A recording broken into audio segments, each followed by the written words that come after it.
Σε είδα και εκεί στη συμμετοχή σου στην Eurovision. Θα σου το πω και εσένα ότι θεωρώ ότι αυτό το τραγούδι δεν ήταν για να πας για την Eurovision. Νιώθω ότι είσαστε μερικοί άνθρωποι που θα έπρεπε να εμφανιστείτε με κάποιο άλλο τραγούδι. Ωραίο το τραγούδι, όχι για την Eurovision. Η άποψή μου τη δέχεσαι? Απόλυτα τη δέχομαι. Ωραία. Και συμφωνώ ότι αυτό το κομμάτι δεν ήταν καθόλου Eurovisionικό. Αλλά δεν γράφτηκε για την Eurovision. Δεν γράφτηκε. Γράφτηκε πριν μια πενταετία, όταν υπήρχε αυτό ενεργό στη ζωή μου, αυτό που περιγράφει ο στίχος, γινόταν κάτι και το εμπνεύστηκα και το έγραψα. Και κάπως κάτι ξύπνησε και αποφάσισα να το δείξω φέτος εκεί που έπρεπε να το δείξω. Ωραία. Δεν ήταν ο σκοπός και ο στόχος αυτός, γι' αυτό και είμαι πάρα πολύ ικανοποιημένος με το αποτέλεσμα. Τέλεια. Να προσπαθήσεις να πας Eurovision. Θα ξαναδώσω, ναι. Όταν έρθει η στιγμή και το τραγούδι είναι αυτό που πρέπει να είναι, κάτι που θα φτιάξω εγώ πάλι, κάτι που θα γράψω και θα το νιώσω, ναι, γιατί όχι. Όταν λέμε Eurovision, στο μυαλό σου, τι τραγούδι πρέπει να είναι? Δηλαδή τώρα έτσι, για να δούμε αν είμαστε και στα ίδια. Ξέρεις κάτι, η Eurovision δεν έχει μία συνταγή, έχει 5-6 συνταγές και κάθε χρονιά λειτουργεί κάτι διαφορετικό. Δεν ξέρεις πώς θα το πιάσεις.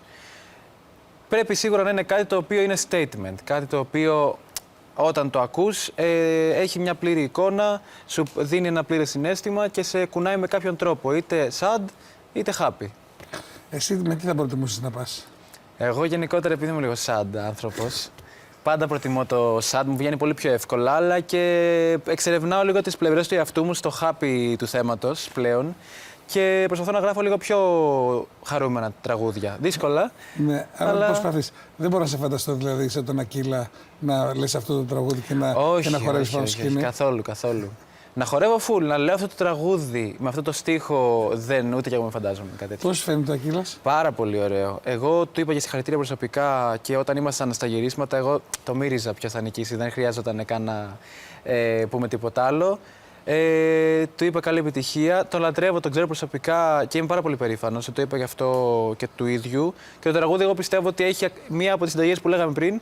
Είναι αυτή του Ακύλα. Είναι Eurovisionικό 100% και πιστεύω ότι θα πάει πάρα πολύ καλά. Είναι και πολύ γλυκός και ο Ακύλας. Πολύ. Το ζει και πάρα πολύ έντονα. Ναι, μωρέ. Είναι φοβερό. Είμαι περήφανος όταν κάποιος πετυχαίνει κάτι από το μηδέν. Γιατί το έχω κάνει και εγώ στη ζωή μου, το έχω ζήσει. Ξέρω πόσο δύσκολο είναι. Και όταν βλέπω όντως παιδιά τα οποία κάνουν τα πρώτα τους βήματα, χειροκροτάω εγώ, silently. Καλά κάνεις.